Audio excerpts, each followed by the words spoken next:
1 tahun merger PT Pelabuhan Indonesia Pelindo berlalu. Terminal Peti Kemas Tanjung Priok merupakan salah satu entitas di bawah naungan Pelindo yang pesat melakukan transformasi. Salah satu transformasi di Terminal Peti Kemas Tanjung Priok adalah adanya sistem monitoring untuk kegiatan bongkar muat di pelabuhan ini. Sistem monitoring ini dilakukan dalam satu ruangan yang menampilkan video dari puluhan kamera di areal pelabuhan. Video yang ditampilkan meliputi layanan multipurpose, layanan maritim, manajemen traffic, dan lain sebagainya. Direktur Utama IPC Terminal Peti Kemas David Pandapotan Sirait, monitoring terpadu ini bisa menekan biaya logistik. Mengingat biaya yang dikeluarkan oleh shipping line di pelabuhan ialah saat berlabuh hingga beranjak di pelabuhan. Semakin singkat waktu bersandar, semakin kecil pula biaya logistiknya.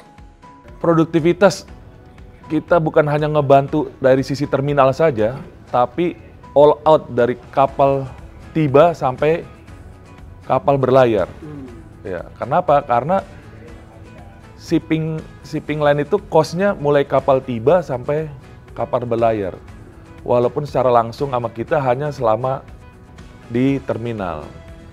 Nah, bagaimana kita bisa mengurangi biaya-biaya mereka selama di pelabuhan, bukan hanya di terminal saja.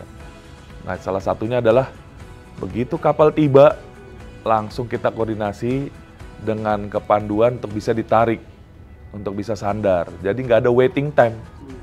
Ya, walaupun kapalnya dari pelabuhan tuh pemuat udah delay, kita bisa langsung berthing on arrival, tiba langsung sandar. Nah, makanya Bapak di sini sekarang kita ada di Integrated Planning and Control, di mana kita berintegrasi dengan dari sisi laut, lalu lintas laut, kapan kapal tiba kita bisa ketahui, kapan kita deploy kepanduan atau takbutnya atau pilotnya, supaya tidak ada waktu tunggu kapal untuk sandar di terminal. Nah, begitu juga di terminal, produktivitasnya meningkat. Untuk internasional kita rata-rata bisa 55 box per jam. Untuk yang domestik bisa 40 per jam.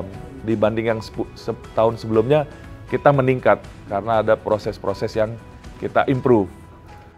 Optimalisasi penanganan kontainer yang terjadi di Terminal Peti Kemas Tanjung Priok didapatkan karena ada peningkatan kinerja yang mendukung operasional dan prediksi workload kerja untuk memitigasi kondisi volume arus barang dinilai tinggi.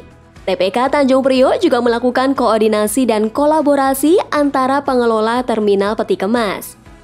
Jika terjadi antrean bongkar di terminal lain yang bukan dikelola oleh IPC TPK, maka kapal yang tengah mengantre bisa melakukan bongkar di terminal milik IPC TPK.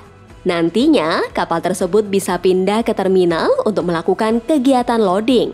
David mengakui bahwa kemacetan lalu lintas dari dan menuju Tanjung Priok sering menjadi pengganggu kelancaran arus barang. Untuk mengurai hal ini, tentunya mesti ada kolaborasi yang apik antar semua pihak, termasuk dari pihaknya selaku pengelola pelabuhan.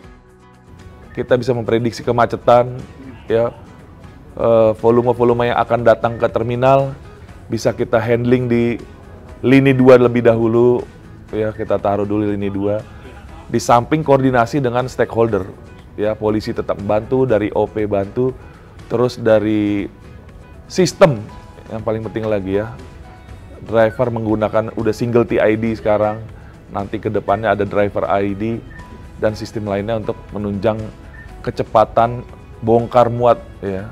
Flow of dokumen, flow of cargo itu kita perhatikan secara detail, ya.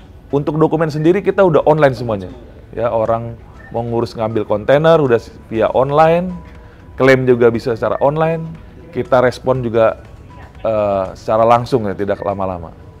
Langkah lain yang dilakukan untuk mengurai kepadatan adalah berkoordinasi dengan shipping line agar bisa mengirimkan barang tidak pada jam-jam padat saat sore. Pengiriman diminta untuk dilakukan bisa di pagi atau di siang hari biar dia bisa datang lebih pagi hari. Di samping itu, rencananya juga akan dibangun terminal booking system yang saat ini tengah disiapkan dengan Kementerian Perhubungan.